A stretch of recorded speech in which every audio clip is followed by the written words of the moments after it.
Alexander, वो नाम जिसको बस सुनकर ही पूरी दुनिया कांप जाती थी, वो अब भारत के किनारे आ चुका था, सोने की चिड़िया को अपने कब्जे में करने। पर भारत के किनारे खड़े थे महाराज पुरुषोत्तम, जो अलेक्जेंडर के ख्वाबों के बीच और भारत की सुरक्षा के लिए सबसे बड़ी ढाल बनकर खड़े थे।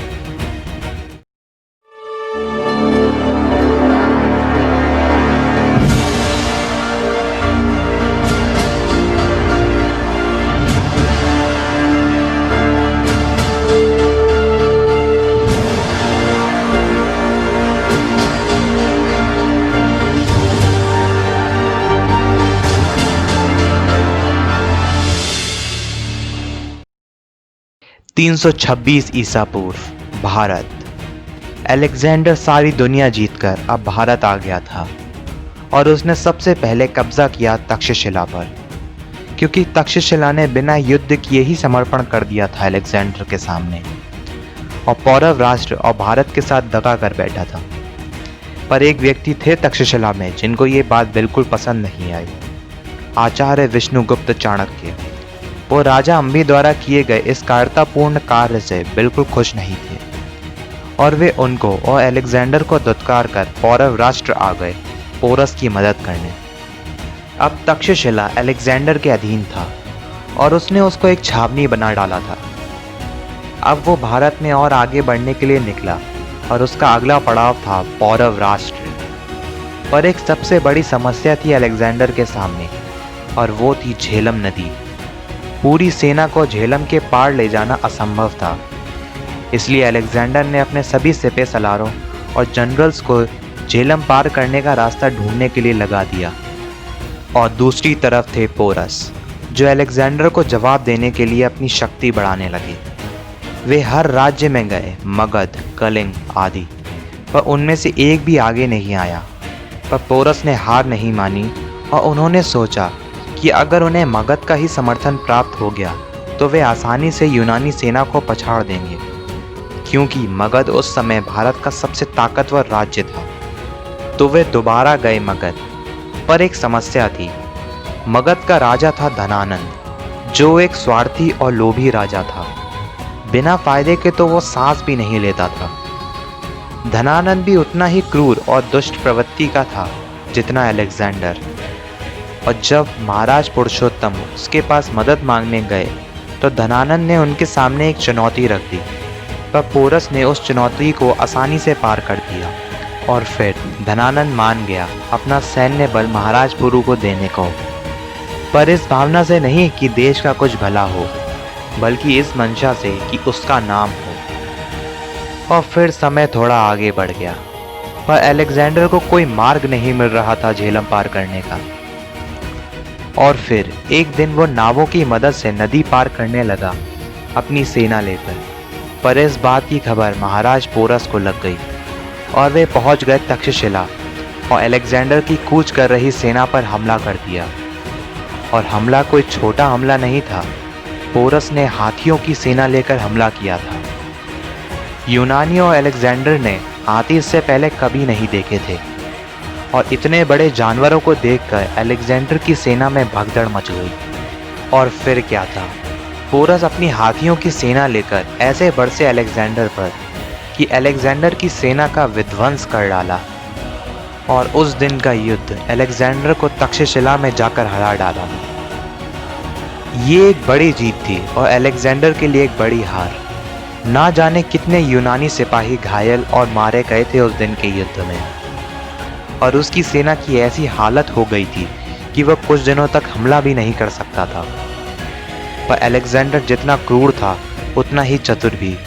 उसने मगध के राजा धनानंद के मन में ये बात डाल दी कि युद्ध में आप अपनी सेना तो दे रहे हैं, पर नाम पोरस का ही होगा। जिसको सुनकर धनानंद ने क्रोध में आकर अपना सैन्य बल राजा पोरस की मदद से हटवा दिया। और फिर महाराज पुरुषोत्तम की सेना आधे से भी कम हो गई और वे अकेले रह गए। कोई उनका साथ देने को तैयार नहीं था, पर उन्होंने हार नहीं मानी और वे अकेले लड़े। और फिर उनको अलेक्जेंडर के दूसरे हमले की जानकारी मिली। तब उनकी मदद करी आचार्य चाणक्य ने, उन्होंने एक ऐसी युक्ति बनाई जिससे अलेक्जेंडर पौरव राष्ट्र में ना घुस पाए।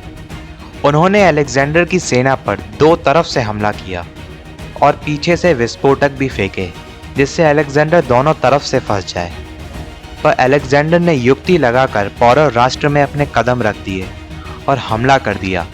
पर पौरवों ने यूनानी सेना का फिर से विध्वंस कर दिया और उस युद्ध में अलेक्जेंडर बुरी तरह से घायल हो गया और साथ ही उसका जनरल क्लीटस भी पोरस के हाथों मारा गया।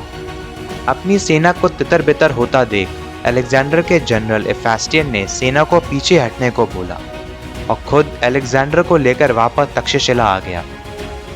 एक तरफ जहां पौरव सैनिक जोश में थे कि उन्होंने यूनानियों को दो मोर्चों पर हरा दिया है, वहीं पोरस ये भी जानते थे कि अलेक्जेंडर इन हारों का जवाब जरूर देगा। और दूसरी तरफ घायल अलेक्जेंडर गुस्से में पागल हो रहा था क्योंकि वो हारा तो था ही, साथ साथ अपने जनरल क्लीटस को भी खो बैठा था। पर अलेक्जेंडर शांत रहने वालों में से नहीं था। उसने अपनी सेना फिर से खड़ी करी जिसमें तक्षशिला, कलिंग आदि राज्यों की सेना भी सम्मिलित थी और साथ ही उसने यूनान से अपने दो और खूंखार जनरल बुलाए, यूडेमस और सेल्यूकस, और फिर से जुट गया झेलम पार करने का रास्ता ढूंढने जिससे उसकी सारी सेना एक बार में पौरव राष्ट्र पहुंच सके। दिन बीते और फिर महीने, पर कोई रास्ता नहीं मिल रहा था अलेक्जेंडर को। पर अलेक्जेंडर ने हार नहीं मानी और फिर एक दिन जब अलेक्जेंडर सुबह अपने घोड़े ब्यूसोफिलस पर घूम रहा था, तब उसको एक ऐसी जगह मिली जहां झेलम की धारा धीमी थी और अलेक्जेंडर ने उस पर एक पुल बनवाना शुरू कर दिया और पुल बनते ही वो पौरवों पे हमला करने के लिए निकल पड़ा। महाराज पुरुषोत्तम भी तैयार थे दूसरी तरफ। और फिर वो दिन आया, बैटल ऑफ हाइडिस्प। एक तरफ था अलेक्जेंडर 2.5 लाख की सेना के साथ और दूसरी तरफ पोरस 40,000 की सेना और हाथियों के साथ। और फिर हुई जंग शुरू। कई महान योद्धा मारे गए इसमें, कई बुरी तरह घायल भी हुए इस युद्ध में। पोरस की सेना छोटी थी पर वो अलेक्जेंडर की सेना को इस तरह मार रही थी कि यूनानी खौफ खाने लगे थे। पहले दिन महाराज बमनी और तक्षशिला के राजा अम्भी भी मारे गए, पर पोरस ने अलेक्जेंडर को उस दिन भी हरा दिया।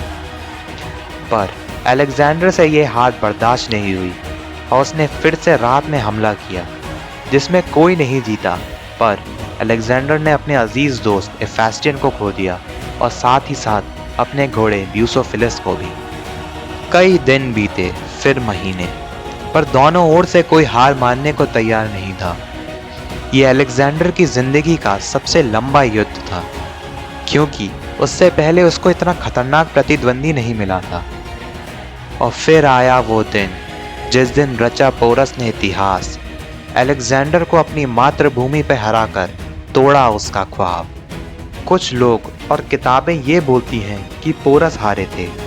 यह अलेक्जेंडर ने जब पोरस को हरा दिया था तो उससे पूछा था कि तुम्हारे साथ क्या सुलूक किया जाए। तब उस पर पोरस बोले कि जैसा एक राजा दूसरे राजा के साथ करता है। और इस बात से प्रसन्न होकर अलेक्जेंडर ने पोरस को उनका राज्य लौटा दिया था। पर सच्चाई ये है कि पोरस ने हाइडिस्प के युद्ध में अलेक्जेंडर को हराया था, जिसके बाद अलेक्जेंडर राजा पुरुषोत्तम के सामने अपनी तलवार झुकाकर सम्मान से बोला कि आप महान हैं महाराज पोरस, आपका मातृवतन के प्रति प्रेम अतुलनीय है। आपने मुझको हराया ही नहीं बल्कि ये भी सिखा दिया कि हमें अपनी मातृभूमि से प्रेम करना चाहिए, ना कि दूसरे की मातृभूमि छीनना चाहिए। और अलेक्जेंडर में हुए इस बदलाव को देखकर पोरस ने अलेक्जेंडर को गले लगा लिया और पूरे सम्मान के साथ अलेक्जेंडर को विदा किया। पर अलेक्जेंडर के जनरल यूडेमस और सेल्यूकस को ये बात पसंद नहीं आई और उन्होंने अलेक्जेंडर और पोरस को मारने का षड्यंत्र रचा। जब अलेक्जेंडर का कारवां 323 ईसा पूर्व में बेबीलोन पहुंचा तो पूरा बेबीलोन अलेक्जेंडर के स्वागत में सजा हुआ था। पर अलेक्जेंडर बेबीलोन से कभी आगे नहीं जा पाया। अलेक्जेंडर की मौत के पीछे बहुत सी कहानियां हैं। कोई बोलता है कि अलेक्जेंडर को उसके दुश्मनों ने जहर दिया था, तो कोई ये बताता है कि किसी ने अलेक्जेंडर का कत्ल कर दिया था। पर कुछ जगह ये देखने को मिलता है कि अलेक्जेंडर को सेल्यूकस ने मारा था। और फिर भारत में भी सेल्यूकस और यूडेमस ने पोरस का धोखे से कत्ल कर दिया था। पर ये दो महान योद्धा जाते जाते पूरी दुनिया को कुछ ऐसी बातें बता गए जो आज भी मौजूद हैं। अलेक्जेंडर ने मरते वक्त 3 इच्छाएं रखी थी। पहली कि उसके जनाजे को उसके डॉक्टर कंधा दें ताकि दुनिया को ये पता चले कि पूरी दुनिया को हराने वाला और अपने आप को खुदा बोलने वाला अलेक्जेंडर मौत को नहीं हरा पाया। दूसरी कि जहाँ से उसका जनाजा निकले उधर उसकी सारी दौलत बिछा दी जाए ताकि मौत के वक्त वो समझ पाए कि जिंदगी के कीमती पल गंवाकर जो दौलत उसने इकट्ठी करी थी उस दौलत की औकात धूल के बराबर थी, जिनसे ना वो जिंदगी का एक और पल खरीद सकता था और ना मौत के बाद का रास्ता।